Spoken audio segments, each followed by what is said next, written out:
também vamos falar de saúde. Por isso, nosso foco hoje no ODS 3, Saúde e Bem-Estar para Todos e Todas.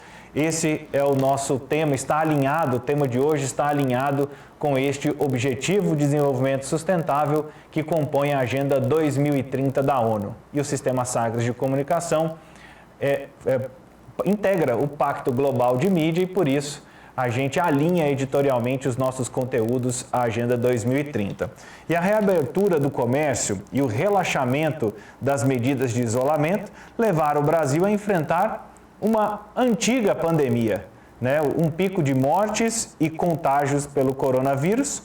O sistema de saúde está pressionado e as vagas em hospitais começam a faltar. E aí a gente se depara com uma antiga epidemia, uma antiga pandemia no mundo.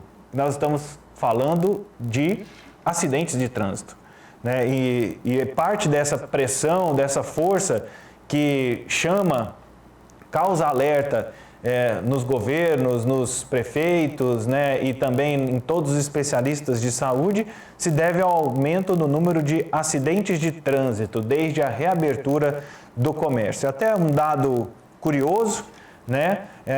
Aqui em Goiânia, por exemplo, em setembro de 2019, nós registramos mais de 76 mil acidentes. Em setembro de 2020, mais de 78 mil acidentes foram registrados só na capital. E para falar sobre este assunto, vamos receber aqui a Lívia Bailão, minha parceira diária aqui na nossa Sagres em Tom Maior, e também o médico especialista em trânsito, Dr. Alisson Coimbra. Seja muito bem-vindo, viu, Alisson? Boa tarde a todos, é um prazer estar aqui nessa rede que busca uma vida saudável, uma vida sustentável e um lugar mais adequado para falarmos da importância de preservarmos vidas no asfalto. E esse é um ponto que chama a atenção e que é a nossa pauta de hoje. Lívia, seja muito bem-vinda. Descansou no Natal? Sim, Vinícius, um feriado aí de Natal que emendamos com o final de semana, foi muito bom. Um abraço para você no estúdio, muito boa tarde a toda a equipe do Tom Maior e ao Dr. Alisson também, que gentilmente está aqui conosco para a gente discutir esse tema tão importante para as nossas vidas, principalmente nesse momento agora de final de ano.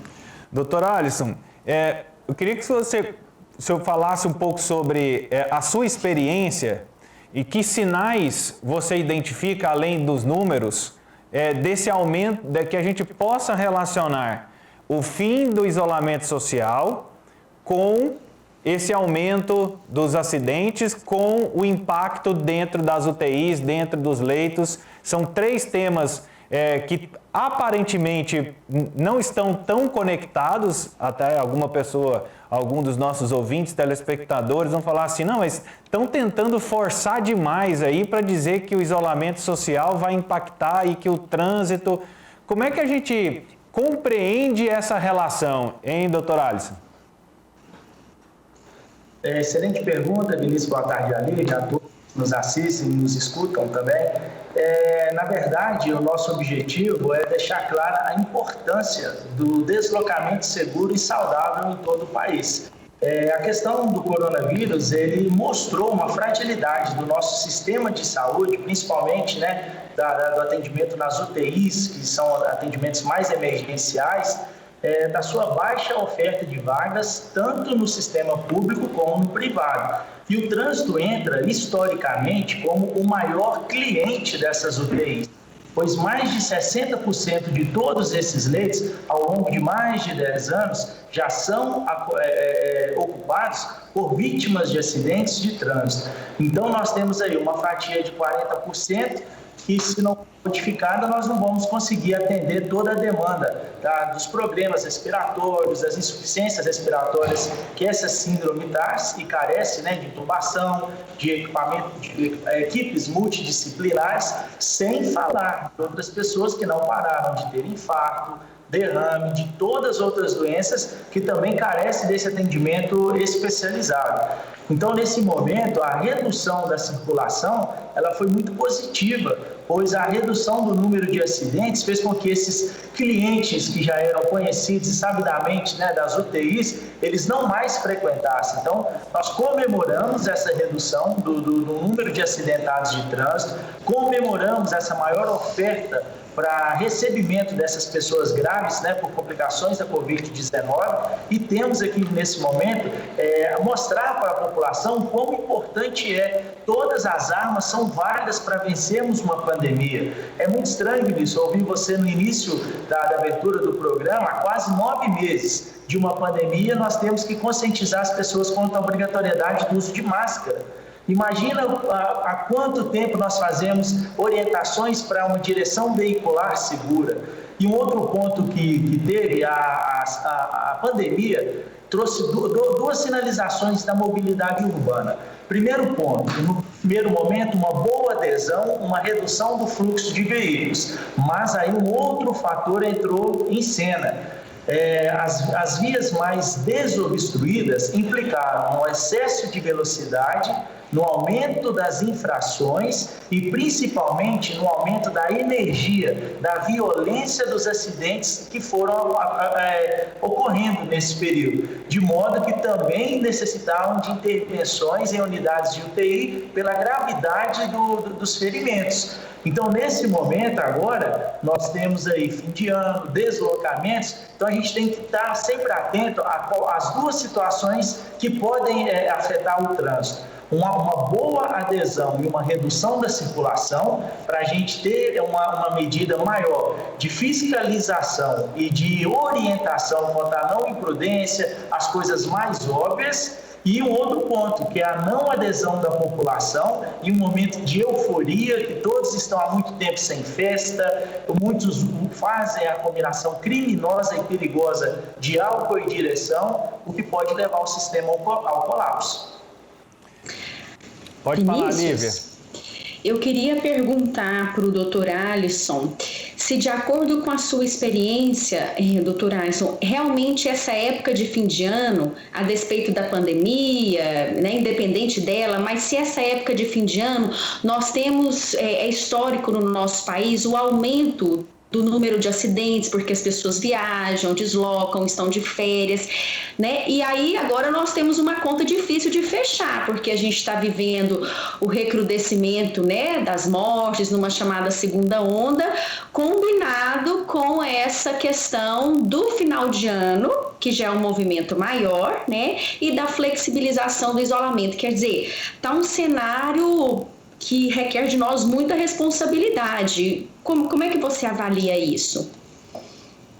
Exatamente. É preciso que nós entendamos esse problema de uma maneira coletiva. O trânsito é coletivo, a saúde é coletiva e, infelizmente, essa mudança triste do comportamento do brasileiro, sendo mais egocêntrico, egoísta, tendo dificuldade de uma convivência harmônica nos ambientes, no trânsito, a questão do uso de equipamentos de proteção, né, que seja o cinto de segurança no veículo, o transporte seguro de uma criança utilizando os dispositivos de retenção, até o uso de máscara e higienização das mãos. Então, a gente precisa que a saúde seja entendida como uma questão pública, que só vai se resolver a partir do envolvimento de todos e que em nenhum momento, seu objetivo aqui nessa conversa é usarmos essa triste realidade que é a pandemia para algum protagonismo, para algum outro viés. O nosso viés, o nosso interesse é mostrar que o trânsito ocupa hospitais, que os acidentes de trânsito ocupam vagas que poderiam ser utilizadas por aqueles que vão se infectar nessas aglomerações de final de ano.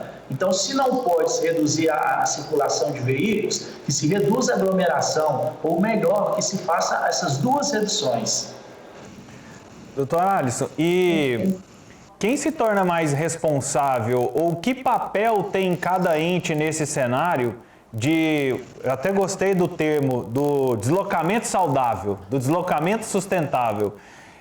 Que papel tem o governo, seja federal, estadual, municipal, numa situação como essa? E que papel tem os condutores? Qual que é o limite da responsabilidade de cada uma desses dois grupos? né? Para que muitas vezes o grupo dos condutores transferem para o poder público essa responsabilidade. Vinícius, eu queria emendar uma pergunta para o Dr. Alisson também, porque tem a ver com isso, que é sobre as campanhas educativas de trânsito, né? A gente tem, às vezes, eu vejo aqui no Detran de Goiás, por exemplo, campanhas fortes, né? Com, assim, bastante incisivas, tentando chamar a população para a consciência mesmo.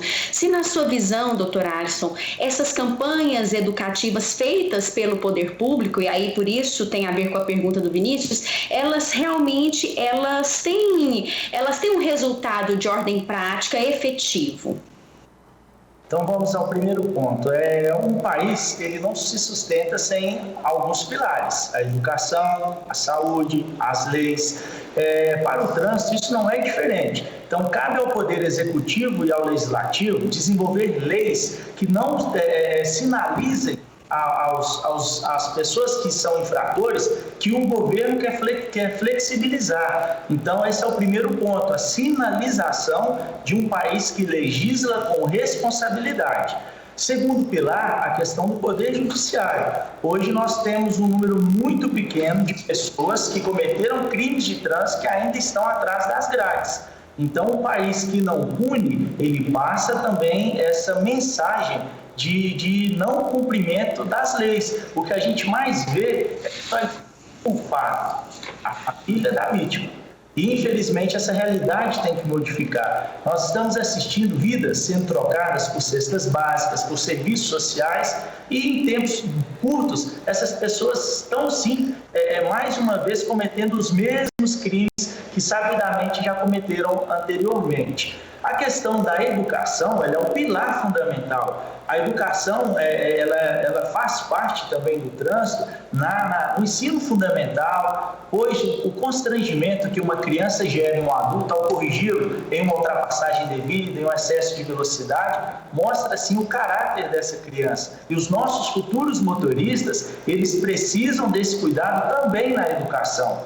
Então, nós partimos do pressuposto que é o seguinte: obrigatoriamente 5% da arrecadação do DPVAT é encaminhado para o Ministério para investimento em campanhas educativas. Então, nós já temos uma fonte de renda importante. E essa dissolução do DPVAT também nos preocupa quanto a essa receita. Se as campanhas hoje são poucas e mínimas, sem essa receita, como que nós vamos nos organizar? E mais, é preciso que nós apertemos, obviamente não fazendo exposições e não campanhas relativas, mas que nós mostremos mais ainda à sociedade os ferimentos e as sequelas graves e irreversíveis que os acidentes provocam, principalmente em jovens. Estima-se que, pelo menos em 2020, mais de 200 mil pessoas solicitarão auxílio ao INSS por algum grau de invalidez. Estamos falando de mais de 40 mil mortos. Ou seja, a Previdência Social recebe nesse ano mais de 240 adesões evitáveis.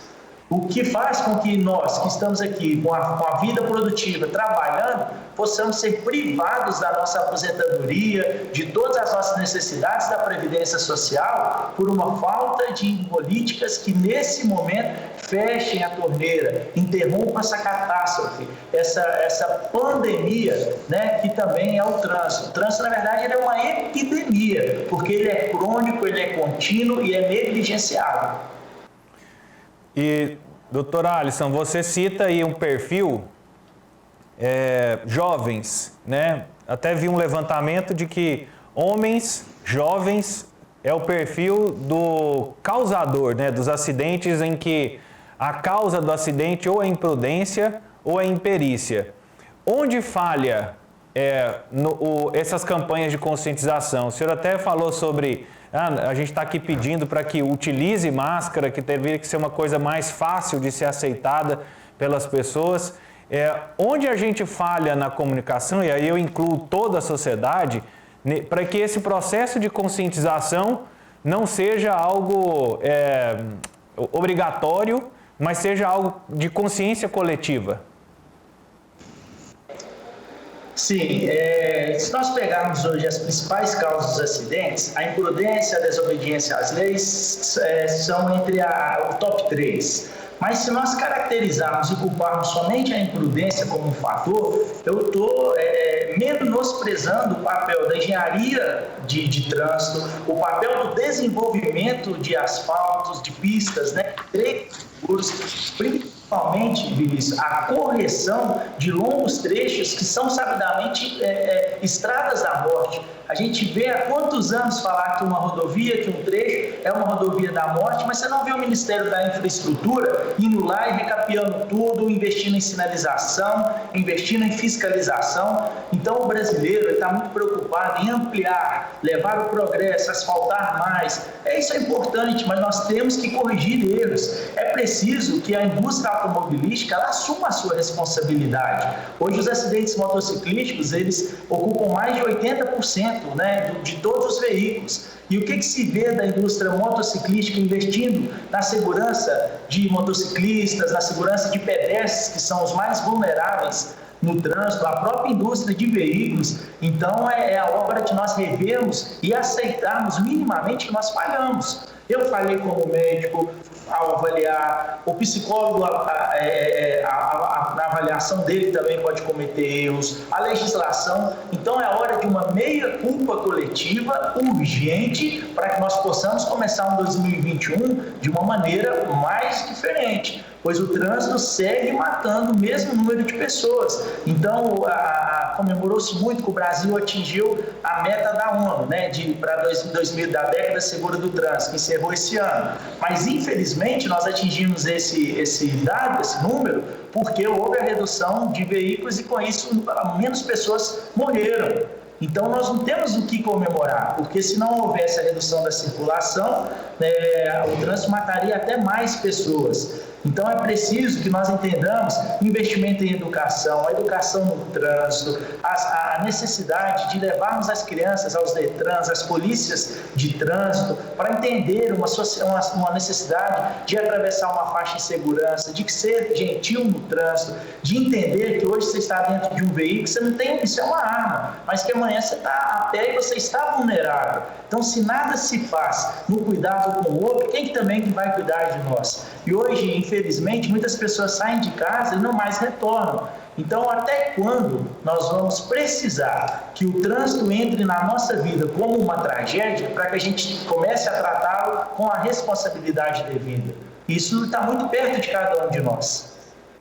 É uma ótima reflexão, viu, doutor Alisson? Porque quando a gente vai falar de trânsito, esses entes aí que o senhor citou, o engenheiro de tráfego, a engenharia do asfalto, que é um asfalto que se coloca novo e basta uma chuva e ele esfarela, né? A gente costuma brincar aqui que é um asfalto efervescente, né? Sonrisal, asfalto tipo assim, sonrisal. Cai água, ele esfarela e tudo. Então, eles também têm essa responsabilidade. E tantas outras pessoas que estão inseridas dentro dessa comunidade que é o trânsito e que precisam assumir essa responsabilidade. Alisson, muito obrigado pela sua participação aí direto de Belo Horizonte.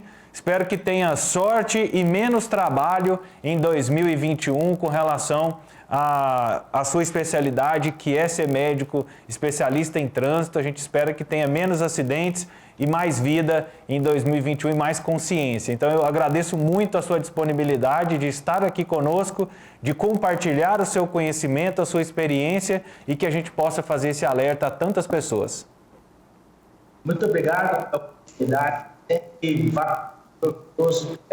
Conversas despolitizadas, despolarizadas, voltadas exclusivamente para a preservação da vida. A medicina de tráfego, a psicologia do trânsito estão ao lado das nossas entidades científicas com os respaldos nacionais e internacionais para, ao lado dos gestores, aplicarmos medidas que vão realmente impactar na segurança viária. Esse é o nosso desejo e nós estaremos aqui até o fim lutando pela segurança de quem nós amamos e muito principalmente daqueles que nós não conhecemos, pois zelar da nossa segurança é realmente trabalhar pela segurança do próximo. Muito obrigado. Este Alisson Coimbra, direto de Belo Horizonte, participando conosco aqui no Sagres em Tom Maior. Nosso tema foi sobre trânsito, né, como ele pode atrapalhar nesse momento, como ele pode influenciar nesse momento no uso de leitos, até nos dados que o Alisson trouxe, né, o médico especialista em trânsito, Alisson Coimbra, 60% dos leitos normalmente são ocupados por acidentes de trânsito. Então, primeiro, faça a sua parte com trânsito seguro, dirija com atenção e, segundo, vamos também ter esse olhar para outros corresponsáveis para que a gente possa alcançar um limite satisfatório, um limite aceitável de segurança no trânsito, seja nos municípios, seja nas rodovias estaduais, seja nas rodovias federais. Vale a dica, é importante o debate e você acompanhou aqui no Sistema Sagres.